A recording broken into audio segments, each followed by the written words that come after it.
ప్రభు నామానికే మహిమ కలుగునుగాక. కూడి వచ్చిన మీ అందరికీ, కరిమెల ఆత్మీయ సహవాస సంఘ విశ్వాసులందరికీ మన ప్రభువును ఆయన ప్రియ కుమారుడునైన యేసుక్రీస్తు వారి శ్రేష్టమైన నామలో శుభములు మరియు అందరికీ వందనాలు. పరమగీతము 4వ అధ్యాయాన్ని మనం ధ్యానం చేసుకుంటున్నాం. పరమగీత గ్రంథం 4వ అధ్యాయం 6వ వచనాన్ని చదువుతాను. ఎండ చల్లారి నీడలు జరిగిపోవు వరకు గోపరస పర్వతములకు సాంబ్రాణి పర్వతములకు నేను వెళ్ళుదును. మళ్ళీ చదువుతానండి. ఎండ చల్లారి నీడలు జరిగిపోవు వరకు గోపరస పర్వతమునకు సాంబ్రాణి పర్వతములకు నేను వెళ్ళుదును. ఇంతవరకు 4వ అధ్యాయంలో 1 నుంచి 5 వచనాల వరకు యేసుక్రీస్తు ప్రభువారు శిష్యులతో మేడగది పరిచర్యను మనం ధ్యానించాం. ఈ 6వ వచనం, పరమగీతము గ్రంథం 4వ అధ్యాయం 6వ వచనం మాత్రమే క్రీస్తు ప్రభువు యొక్క శిలువ మరణాన్ని మనం చూస్తాం. క్రీస్తు ప్రభు యొక్క శిలువ మరణం. ఇక్కడ నేను వెళ్ళుదును, నేను అనే మాట మనం గమనించాలి. ఇవి ప్రభు అయిన యేసుక్రీస్తు వారి మాటలు. ఆయన శిలువ సందర్భముగా ఈ మాటలు మాట్లాడుతూ ఉన్నారు. ప్రభువు మనందరి పాప క్షమాపణ కొరకు శిలువలో బలి కాబోతూ ఉన్నారు. ఆయన శిలువ బలి సందర్భంగా ప్రభువే ఈ మాటలు చెబుతూ ఉన్నారు. గోపరస పర్వతం అంటే గొల్గాత, చేదైన గొల్గాత. సాంబ్రాణి పర్వతం అనగా క్రీస్తు ప్రభు యొక్క పునరుత్థానం. క్రీస్తు ప్రభు మరణ పునరుత్థానములకు సంబంధించినటువంటి మాట అన్నమాట ఇది. ఈ వచనం ప్రభు యొక్క మరణాన్ని, ఆయన పునరుత్థానాన్ని సూచిస్తూ ఉంది. ఆయన మరణము త్యాగపూరితమైనది. ఆయన ఎందుకు మరణించారో, ఘోరమైన శిలువ యాతనలు మన కొరకు ఎందుకు భరించారో కొన్ని వచనాలు మనం చూద్దాం. హెబ్రీ పత్రిక 9వ అధ్యాయం 26వ వచనం. అట్లైన ఎడల జగత్తు పునాది వేయబడినది మొదలుకొని ఆయన అనేక పర్యాయములు శ్రమ పడవలసి వచ్చును. అయితే ఆయన యుగముల సమాప్తి యందు తన్ను తానే బలిగా అర్పించుకొనుట వలన పాప నివారణ చేయుటకై ఒక్కసారే ప్రత్యక్షపరచబడెను. ప్రభు అయిన యేసుక్రీస్తు వారు శిలువలో బలి అవుట ద్వారా పాప నివారణ కలుగుతుంది. ఆయన మరణము ద్వారా పాపికి క్షమాపణ దొరికింది. కాలము సంపూర్ణమైనప్పుడు మనల్ని రక్షించడానికే క్రీస్తు ప్రభువారు మన కోసం బలయ్యారు. పాపములు తీసివేయుట అనేది ఒక్క ప్రభువు ద్వారా మాత్రమే సాధ్యం. ఆయన రక్తము ద్వారానే మనకు క్షమాపణ. క్రీస్తు ప్రభు యొక్క మరణం లేకపోతే పాపికి క్షమాపణ లేదు. క్రీస్తు ప్రభు ద్వారానే, ఆయన మరణము ద్వారానే మనకు పాప నివారణ అనగా పాప క్షమాపణ దొరుకుతుంది. క్రీస్తు ప్రభు మరణము ద్వారానే. కొరింథీయులకు రాసిన మొదటి పత్రిక 5వ అధ్యాయం 7వ వచనం. మీరు పులిపిండి లేనివారు గనక క్రొత్త ముద్ద అవుటకై ఆ పాతదైన పులిపిండిని తీసి పారవేడి. ఇంతేకాక క్రీస్తు అను మన పస్కా పశువు వధింపబడెను అంటారు. క్రీస్తు ప్రభువారు సిలువలో వధింపబడ్డారు. వధించబడుట అనే మాట లోతైన భావంతో నిండినది. అంటే నిర్దాక్షిణ్యంగా ప్రభువును చంపారు. మనందరి పాపముల కొరకు ఆ విధంగా ప్రభువారు చంపబడ్డారు. ఆయన మరణము ద్వారా నిష్కాపట్యమైన సత్యమైన జీవితం మనకు దొరుకుతుంది. ఆయన మరణము మన హృదయాంతరంగాన్ని కడిగి మనలను శుద్ధీకరిస్తుంది. మనిషిలో ఉన్నటువంటి దుర్గుణాలన్నిటిని తీసేసి మనిషిని మనిషిగా తీర్చిదిద్దే ప్రక్రియ క్రీస్తు ప్రభు యొక్క మరణం. ఆ ప్రభు మరణం ద్వారా మనిషి కాగలడు. మరి మనిషిగా ఉన్నాడా? పతనం అయిపోయాడు. దేవుడు యథార్థవంతులుగా వారిని పుట్టించాడు. కానీ వాళ్ళే వివిధ తంత్రాలు కల్పించుకుని అపవిత్రులయ్యారు.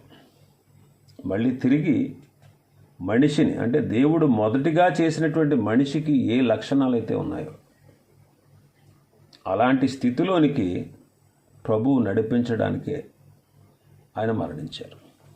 ప్రకటన గ్రంథం 5వ అధ్యాయం 6వ వచనం. మరియు సింహాసనమునకును ఆ 4 జీవులకును పెద్దలకును మధ్య వధింపబడినట్లు నేను గొర్రెపిల్ల నిలిచి ఉండుట చూచితిని. 10వ వచనం. ఆ పెద్దలు, నీవు ఆ గ్రంథమును తీసుకొని దాని ముద్రలు విప్పుటకు యోగ్యుడవు. నీవు వధింపబడిన వాడవై నీ రక్తమిచ్చి ప్రతి వంశములోను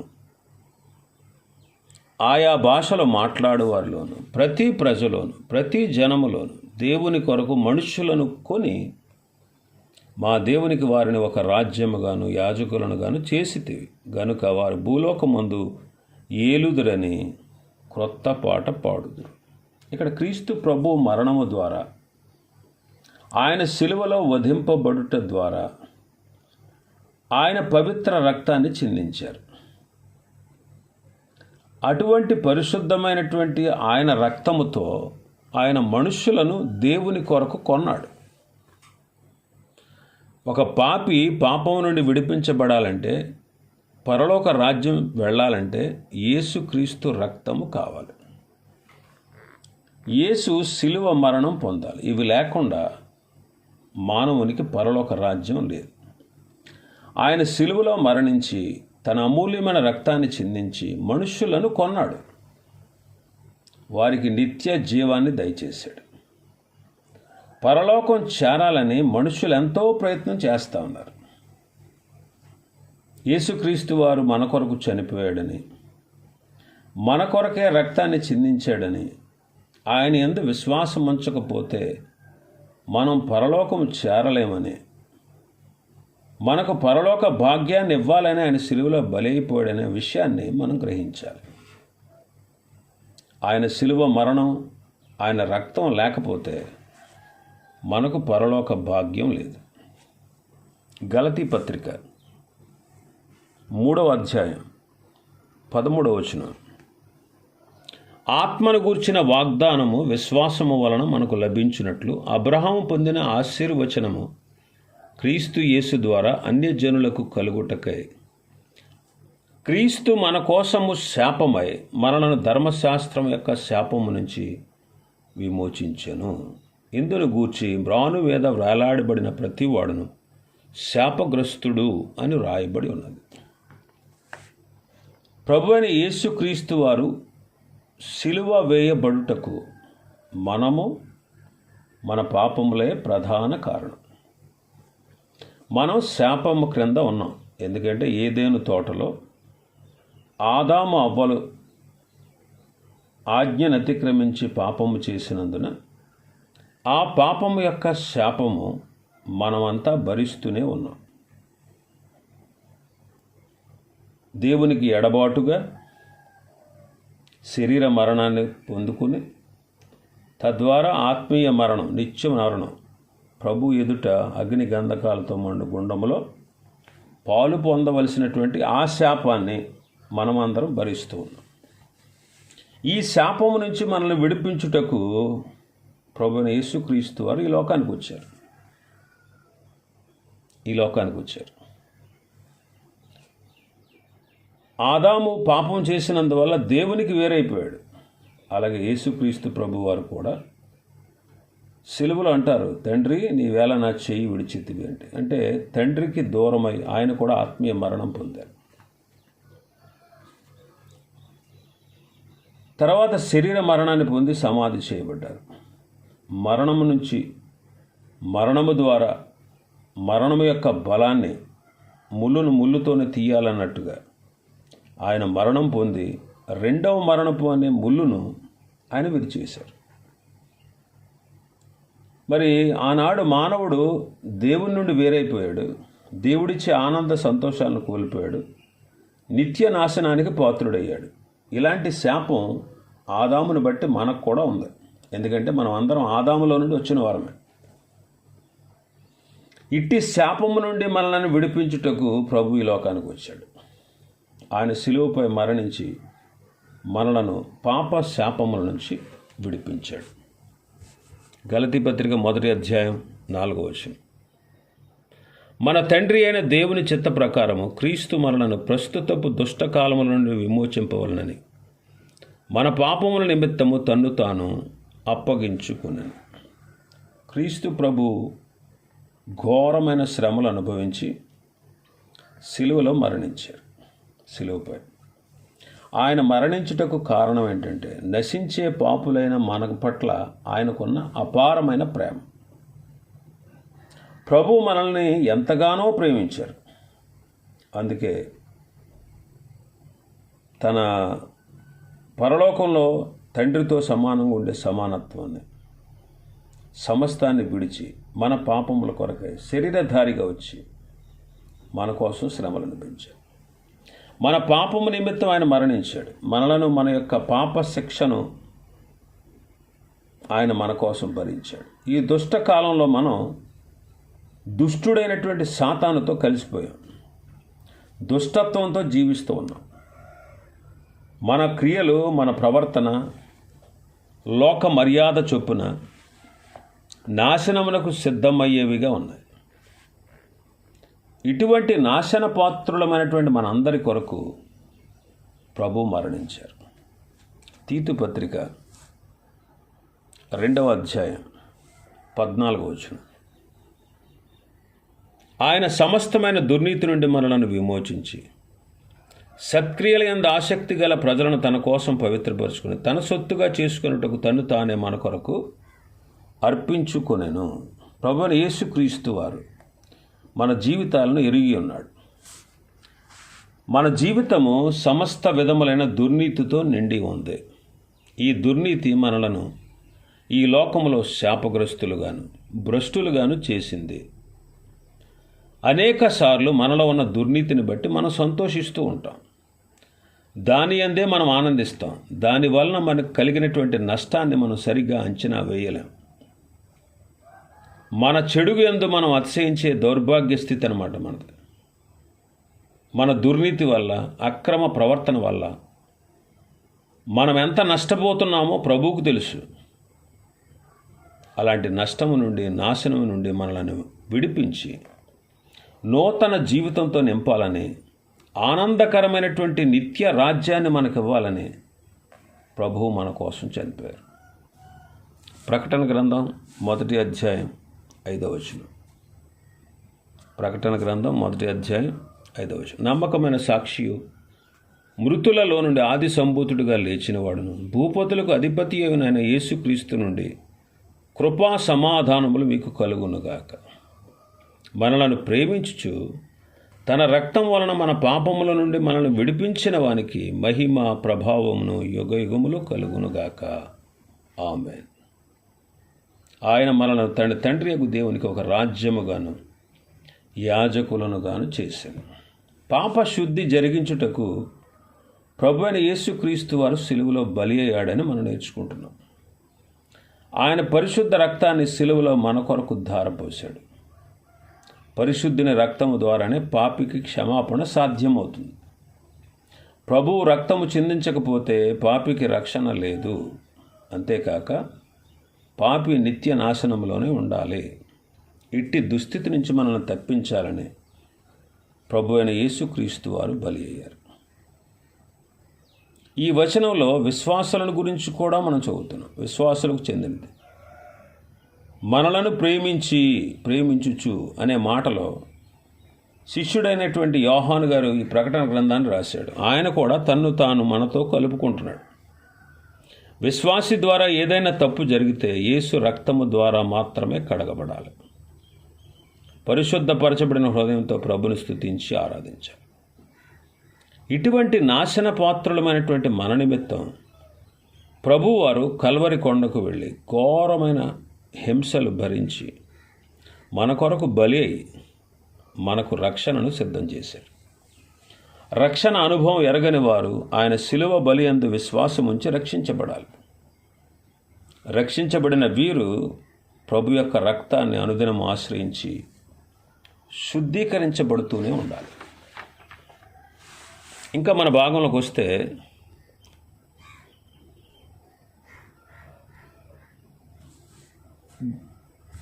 గోపరస పర్వతములకు సాంబ్రాణి పర్వతములకు నేను వెళ్ళుదును అని మనం చదువుతున్నాం. ప్రభువైన యేసుక్రీస్తు వారు గొల్గోతా కొండపై మన కోసం బలయ్యాడు. తర్వాత 3వ దినమున సమాధిని జయించి అని తిరిగి లేచారు. ఈ 6వ వచనంలో 2 శ్రేష్టమైన విషయాలు ఉన్నాయి. అందులో మొదటిది ప్రభు యొక్క మరణం. ఆ విషయాన్ని ఇంతవరకు మనం ధ్యానం చేశాం. రెండవది ప్రభు యొక్క పునరుత్థానం. ప్రభు పునరుత్థానుడైనందున మనకు అనేకమైన ఆశీర్వాదాలు కలుగుతూ ఉన్నాయి. ఈ లోకంలో అనేక మంది మరణించారు. వారు మరణాన్ని జయించలేకపోయారు. కానీ ప్రభువైన యేసుక్రీస్తు వారు మాత్రం సమాధిలో నుంచబడిన 3వ దినమున మరణాన్ని సమాధిని జయించి తిరిగి లేచారు. ప్రభు మరణాన్ని జయించుట ద్వారా మనలో ప్రతి ఒక్కరికి కలిగే ఆశీర్వాదాలు మనం పొందుకున్నాం. అపొస్తలుల కార్యములు 3వ అధ్యాయం 26వ వచనం. దేవుడు తన సేవకుని పుట్టించి మీలో ప్రతి వారిని వాని దుష్టత్వం నుండి మళ్లించుట వలన మిమ్మల్ని ఆశీర్వదించుటకు ఆయనను మొదట మీ వద్దకు పంపెనని చెప్పాను. ఈ వచనం ప్రకారం ప్రభువైన యేసుక్రీస్తు వారు మరణాన్ని జయించి సమాధి నుండి తిరిగి లేచారు. దేవుడు తన సేవకుని పుట్టించి, ఈ వాక్యాన్ని మనం మూల భాషలో గమనిస్తే దేవుడు తన సేవకుడైన క్రీస్తును మృతులలో నుండి లేపి అని ఉంటుంది. పుట్టించి అనే మాటకు అర్థం సమాధిని జయించుట అని. ప్రభువులో మరణాన్ని జయించే శక్తి ఉంది. ఆయనలో బలం ఉంది. సమాధిని ఓడించే శక్తి ప్రభులో ఉంది. ప్రభు తనలో ఉన్నటువంటి శక్తిని బట్టి, ఎందుకంటే ఆయన దేవుడు కాబట్టి తనలో ఉన్న శక్తిని బట్టి సమాధిని జయించాడు. ఆయన పునరుత్థాన శక్తి ద్వారా దుష్టుడిని దుష్టత్వం నుంచి మళ్లించగలడు. పాపిని పాపము నుండి విడిపించగలడు. పాపాత్ముడు, దుష్టుడు వారి వారి క్రియల్లో చనిపోతే నిత్య నాశనం అవుతారు. అట్టి నాశనము నుండి తప్పించాలని ప్రభు తన పునరుత్థాన శక్తిని దుష్టునికి ఇస్తున్నాడు. ఆయనలో ఉన్న పునరుత్థాన శక్తిని బట్టి దుర్వ్యసనాలపైన, దుష్టత్వం పైన, చెడుగుపైన ప్రతి పాపి జయము పొందగలడు. పాపము నుండి ప్రభు వైపుకు మళ్లించబడమే పునరుత్థాన ఆశీర్వాదం. రోమాపత్రిక 7వ అధ్యాయం 4వ వచనం చదువుదాం. కావున నా సహోదరులారా, మనము దేవుని కొరకు ఫలమును ఫలించున్నట్లు మృతులలో నుండి లేపబడిన క్రీస్తును వేరొకని చేరుటకై మీరును ఆయన శరీరం ద్వారా ధర్మశాస్త్ర విషయమై మృతులైతిరి. ప్రభు సమాధిని జయించి పునరుత్థానుడయ్యారు. అందువలన మనము దేవుని కొరకు ఫలము ఫలించాలి. ఈ అవకాశం అందుకే మనకు ఏర్పడింది. ప్రభు యొక్క పునరుత్థాన శక్తిపై ఆధారపడి విశ్వాసులు ఫలించేవారుగా ఉండాలి. ఫలాలు లేక ఎండిపోయినటువంటి జీవితం విశ్వాసులకు ఉండకూడదు. మృతులలో నుండి లేచినటువంటి ప్రభువారు మనలో ఆత్మ ఫలాన్ని ఫలింపచేస్తాడు. ఆయన బిడ్డలైనటువంటి మనం ఆత్మ ఫలాన్ని ఫలించాలి, ఎల్లప్పుడూ కలిగి ఉండాలి. ఏంటి ఆత్మఫలం?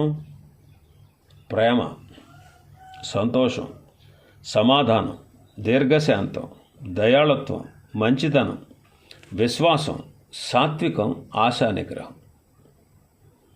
ఇది ఆత్మఫలంలో ఉన్నటువంటి లక్షణాలు. మరి ఉన్నదా ప్రేమ?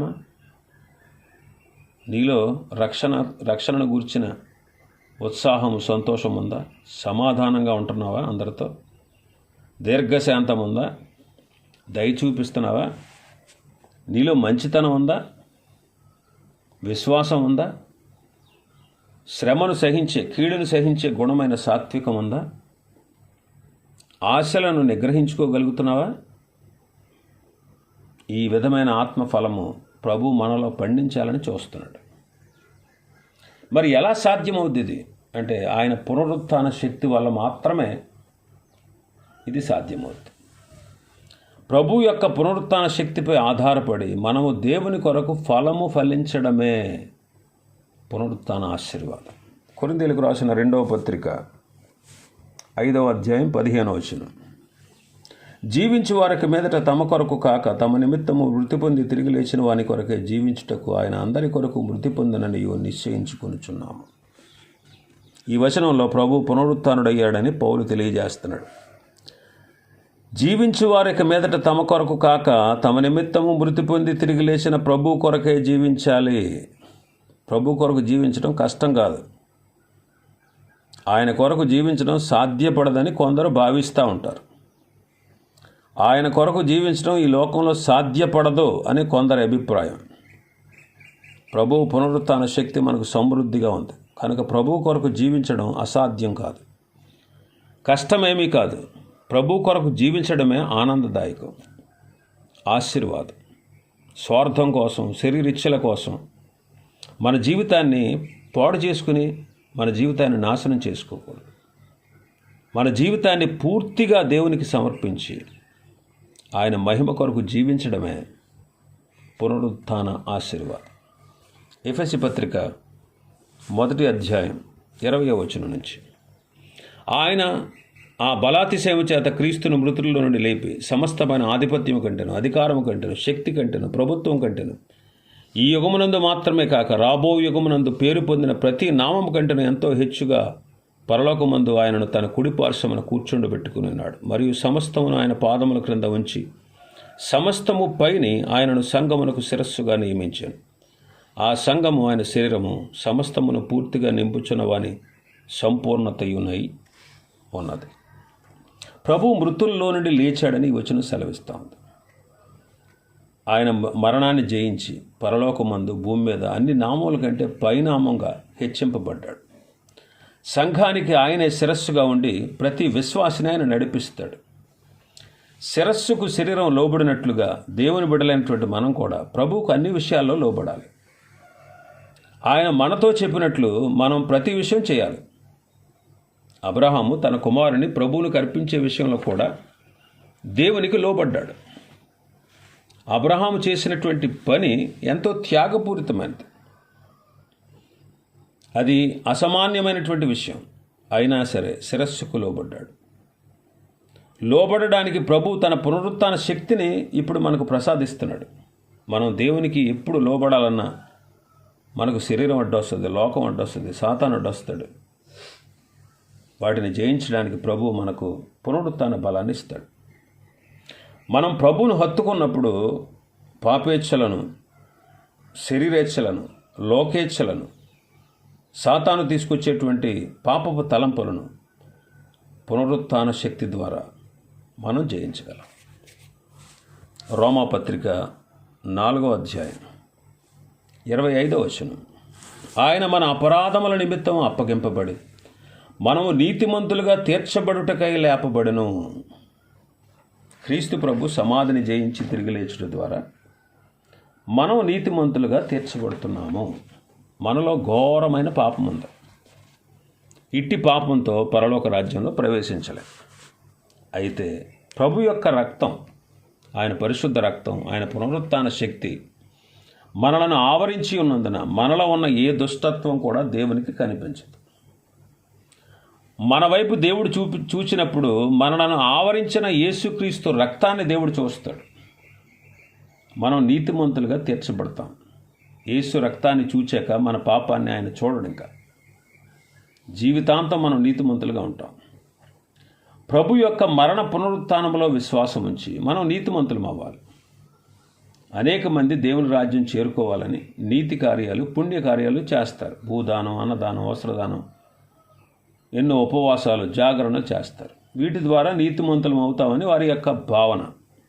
వీటి ద్వారా ఏ మనుష్యుడైనా పరలోక రాజ్యం చేరే నీతిని సంపాదించలేడు. ఇది స్వనీతి. స్వనీతి నిత్యనాశనానికి తీసుకువెళుతుంది. ప్రభు అయిన యేసు మరణ పునరుత్థానములందు విశ్వాసం ఉంచుట ద్వారా మాత్రమే మనం నీతిమంతులం అవుతాం. మానవుడు ఈ విధంగానే నీతిమంతుడు కావాలి. నీతిమంతుడు కావడానికి ఈ మార్గం మినహా మరొక మార్గం లేదు. ప్రభువు తన పునరుత్థాన శక్తి వల్ల మనల్ని నీతిమంతులుగా చేస్తాడు. మనలను నీతిమంతులుగా తీర్చడమే పునరుత్థాన ఆశీర్వాదం. యోహాను సువార్త 11:25. అందుకు యేసు, పునరుత్థానమును జీవమును నేనే. నా యందు విశ్వాసం ఉంచేవాడు చనిపోయినను బ్రతుకును, బ్రతికి నా యందు విశ్వాసం ఉంచి ప్రతివాడు ఎన్నటికిని చనిపోడు. ఈ మాట నమ్ముచున్నావా అని ఆమెను అడిగాడు. అందుకు యేసు, పునరుత్థానమును జీవమును నేనే అంటున్నాడు. ప్రభు చెప్పిన మాటల్లో పునరుత్థానాన్ని గమనిస్తున్నాం. పునరుత్థానములో జీవం ఉంది. ఆ జీవమే నిత్య జీవం.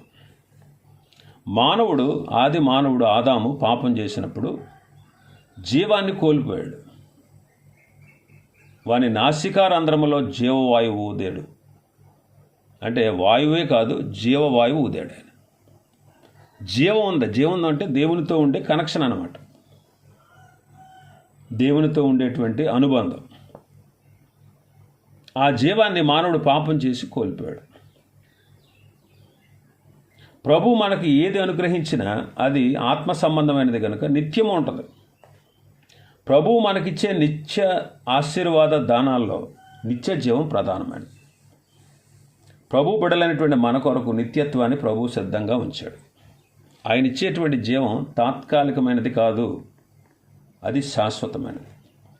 ఆయన ఇచ్చేటువంటి నిత్య జీవం బ్రతికుండగానే మనం పొందవచ్చు.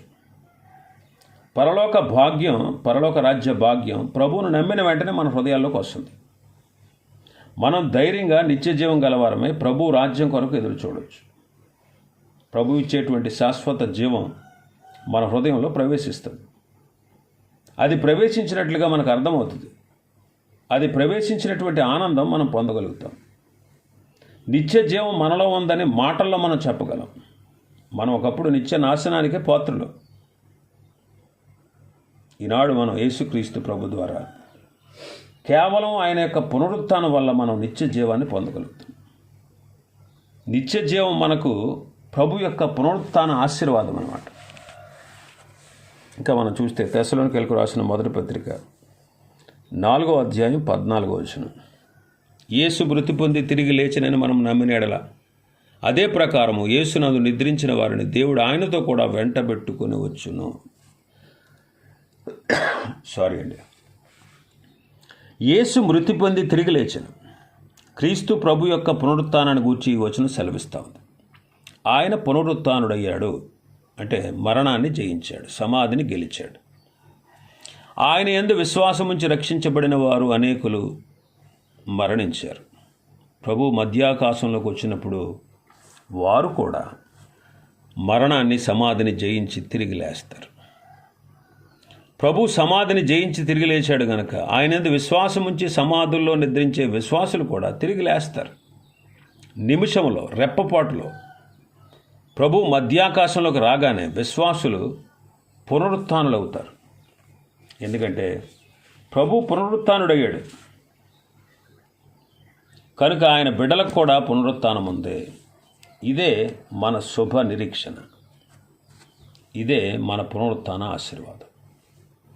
ఫిలిప్పీ పత్రిక 3:11. ఫిలిప్పీ పత్రిక 3:11. ఏ విధము చేతనైనను మృతులలో నుండి నాకు పునరుత్థానము కలగవలనని, ఆయన మరణ విషయంలో సమానానుభవం గలవాడని, ఆయనను ఆయన పునరుత్థాన బలమును ఎరుగు నిమిత్తము, ఆయన శ్రమలలో పాలువాడగుటో ఎట్టిదో ఎరుగు నిమిత్తమును సమస్తమును నష్టపరుచుకొని వాటిని పెంటతో సమానముగా ఎంచుకొనుచున్నాను. ఆయనను ఆయన పునరుత్థాన బలమును తెలుసుకోవాలి అని పౌలు గారు ఆశపడుతున్నాడు.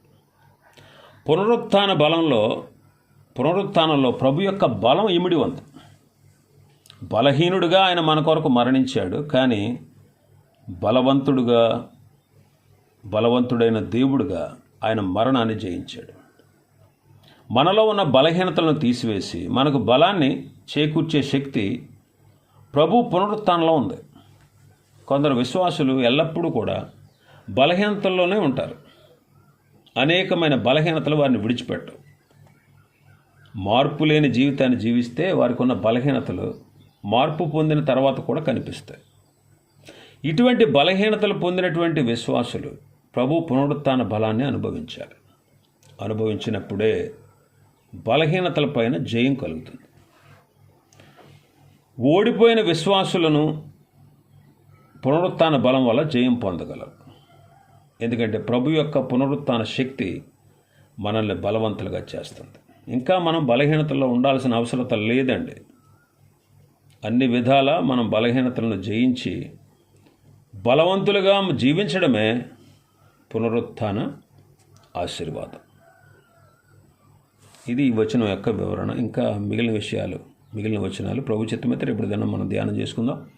దేవుడి వర్తమాన వాక్యాన్ని మన వెనుకడిలో ఆశీర్వదించును గాక. ఆమేన్. ప్రార్థన చేసుకుందాం.